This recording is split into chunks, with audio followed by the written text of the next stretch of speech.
Okay, Rare just completely blew our minds and released a whole video teasing actual, real combat changes coming in Season 10. We haven't gotten significant changes to the four main weapons since, well, I honestly can't even remember. It's a lot of changes to go through, so let's just get started. It mainly covered three specific topics: Hit-reg, cheating, and PvP balance. On the Hit-reg front, they have had a strike team working for 6 months already to make meaningful improvements and have actually implemented some of these changes in recent updates. Rare claims they are reaching a point where 9 out of 10 shots register correctly, but they do admit 1 out of 10 shots regging is unacceptable, and they're going to continue working on this. People always ask me, will Rare fix Hit-reg? And the answer isn't that simple. Hit registration is an issue in many multiplayer titles and not something that's easily fixed. If anything, I believe Hit-reg will hopefully get significantly better moving forward, but I doubt it'll ever truly be 100% fixed, and that's understandable. Up next, cheating. Rare says they are continuing to work on this and have recently fixed the teleportation hack, supposedly. The changes they've made on this front have apparently reduced cheating reports by 30% across the board, but they're taking it one step further by integrating an industry-leading anti-cheat into the game. Now, there's no ETA on when this will take effect, but they are committed to continuing their work on this. Cheating isn't a secret in Sea of Thieves, far from it. The amount of cheating we've seen in the last year alone has been astronomical, made even worse by the Hourglass mode introduced last November, which just put a big ol' spotlight on the problem. This is a complicated topic because Rare can't say too much on it, otherwise they'll give the cheat developers more ammo to work with. The community has been calling for anti-cheat for some time now, and honestly, guys, this is a bit funny because Rare clearly has their own anti-cheat running. Sadly, it's just not good enough. And to say Rare doesn't care about cheating is ridiculous because they're a business, and hackers directly affect the experience of their product. Why are they only now seeking a third-party anti-cheat? My guess is optics. Ill-informed players really just want to see the easy anti-cheat logo that they're used to seeing when they boot up Sea of Thieves. The sad truth here, though, is that even though many games use big-name anti-cheat software, it isn't a foolproof solution. So just because we might see a shiny new logo doesn't mean the game will be 100% hacker-free. But hopefully things will actually get much better. Now what you're all here for, the main event, the actual PvP changes coming in Season 10, which launches October 19th. Now we don't know if these will be in the day one patch or not, but let's hope they are. So, up first, it's my bread and butter, the sword. Sword Lords rejoice because Rare is focusing on improving the smoothness and flow of attacking and defending. The headline change here is that attackers who land the first hit retain their advantage and get to finish their combo. Finally, I cannot overstate this is massive.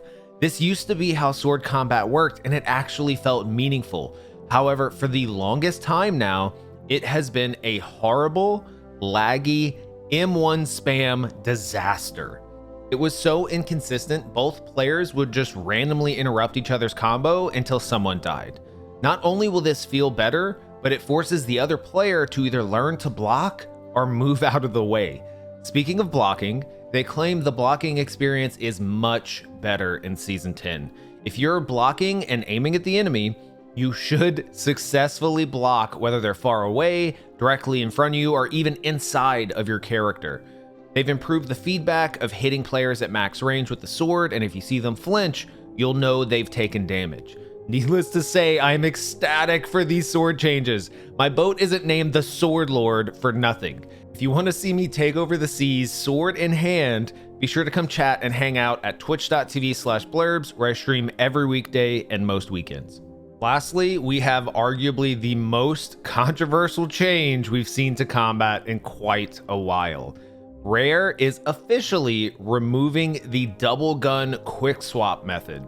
If you don't know how this works, after shooting with one gun, you could shorten the weapon swap animation by fractions of a second by sprinting forward immediately after changing guns. Now, this technique was only used by the sweatiest of the sweats, much to the frustration of casual players. So in Season 10, the animation is still able to be canceled, but there won't be any time benefit for doing so. In fact, it might actually be slower to quick swap moving forward. Rare says they feel confident this change will level the playing field for everyone choosing to double gun. As I said previously, this change is very debated amongst the community. I've seen polls where it's almost a 50-50 split on whether or not this should be changed. My perspective, as someone who literally never ever double guns, is that this is a mistake on Rare's part. Having tech that you can learn through logging hours and hours of playtime is something that should be celebrated, not shunned. In a game like Sea of Thieves, the skill ceiling is extremely important to the ecosystem of the PvP since there's no statistical progression. Just like the first time you learned how to lunge jump, quick swapping was the natural evolution for double gunners. The loudest part of the community, however, perceive this technique as cheating because they believe they would have had a fighting chance otherwise. Let me be clear. Again, as someone who only uses sword, pistol exclusively, this is 100% untrue. The time saved by quick swapping is so minuscule that players actually skilled enough to pull it off, we're just gonna beat you regardless. The truth hurts, but that's how it is. Before you comment, if it doesn't matter, then why keep it? Well, like I said, rewarding players for hours of practice to learn special tech is what keeps people aspiring to get better at the game. I guess that's the big question with all these changes. Will this make the game better? Overall, with everything listed here, I'm actually feeling pretty optimistic about PvP balance in Season 10. I really hope the game functions better across the board than it is currently, but we'll have to wait and find out on the 19th. A quick note before you go, guilds are also coming in Season 10, and I've got big plans for this feature that could potentially change Sea of Thieves for the entire player base, and you can even be a part of it.